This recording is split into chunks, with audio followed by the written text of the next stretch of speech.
Hallo, hier ist der Carsten und heute habe ich hier mein erstes Video zum Thema Mittelalter. Ich habe nochmal meinen kleinen Lumberjack mitgebracht, den kennt ihr ja vielleicht schon vom ein oder anderen Foto von Instagram. Meine Idee war ja, meine Mittelalterwelt nicht so zu beginnen wie alle anderen, irgendwie mit einem großen Schloss in der Mitte und dann links und rechts eine Schlacht, ein paar Ritter und ein paar Gebäude, sondern ich dachte mir so, ich fange mal im ländlichen Bereich an, vielleicht ein Dorf oder eine Szene auf dem Marktplatz. Und da war so die Idee, dass mein kleiner Lumberjack hier quasi gerade aus dem Wald kommt, sein Holz gemacht hat und das Ganze jetzt zum Marktplatz fährt und es dann quasi da verkauft.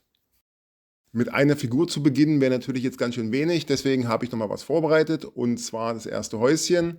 Das Häuschen hier vom Lumberjack, abnehmbares Dach, dass man auch mal reingucken kann. Und innen drinnen sehen wir schon eine Truhe für seine Klamotten, einen kleinen Hocker, einen kleinen Tisch und auf der anderen Seite hier sein Bett.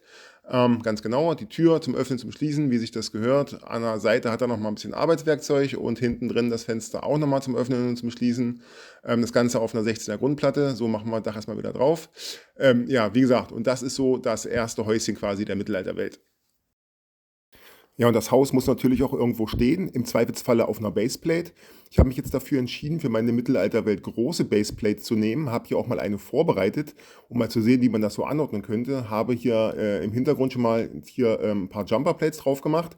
Da kann man nämlich das Haus wunderbar so schräg draufstellen, das rastet dann auch ein und sieht einfach ein bisschen besser aus. Ich finde es nicht so gut, wenn das alles immer so gerade angeordnet ist in Reihe und Glied. Ich glaube, das lockert die ganze Sache hier doch ein bisschen auf. Ja, und dann kann ich einfach auch mal den Lumberjack nehmen, mache den mal von seiner kleinen Platte runter und stelle den mit drauf. Genau, so könnte das dann später mal aussehen.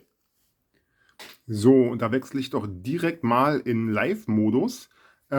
So, wir haben jetzt also das Haus und wir haben den Lumberjack, schön und gut, aber da fehlt noch natürlich ein bisschen Grünzeug. Deswegen schieben wir den mal kurz zur Seite.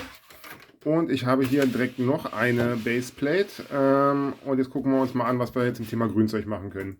Ich habe auch noch ein paar Platten, aber längst nicht genug. Ich habe hier noch eine tennfarbene und noch eine. Die könnten hier unten hin, wo ich den Weg geplant habe.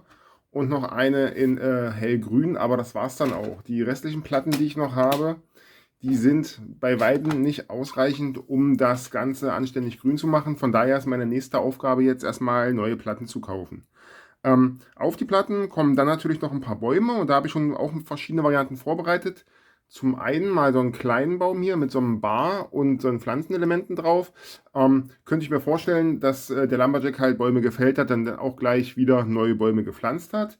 Dann habe ich noch so eine Variante hier, Brick Build Nadelbaum. Und was ich total scharf finde, sind diese kleinen, hier aus den 80er Jahren, diese Nadelbäume, die dürfen auf keinen Fall fehlen. So, Laubbäume gibt es natürlich auch im Wald. Hier die Variante relativ klein mit einer 1x1, mit einem 1x1 Brick, einmal in Braun und einmal als Birke. Die waren mir in der Tat ein bisschen klein, deswegen habe ich das Ganze gleich nochmal gebaut mit einer Nummer größer, mit einem 2x2er Round Brick. Und wenn wir da jetzt mal eine Minifigur daneben stellen, da sieht man, das würde vom Größenverhältnis schon passen. Das sieht schon ganz cool aus. Wenn man das Ganze jetzt aber mal im Verhältnis sieht zu so einem Haus, muss ich sagen, sind mir die Bäume insgesamt alle doch noch ein bisschen klein und da brauche ich noch eine größere Variante. Das wird jetzt meine zweite Aufgabe sein, quasi nochmal eine größere Variante vom Baum zu erstellen. Das war es dann also heute von mir erstmal. Ich wünsche euch viel Spaß mit euren Projekten. Wenn euch das Video gefallen hat, lasst mir gerne ein Like da, abonniert den Kanal und dann sehen wir uns beim zweiten Video zum Thema Mittelalterwelt. Macht's gut, tschüss!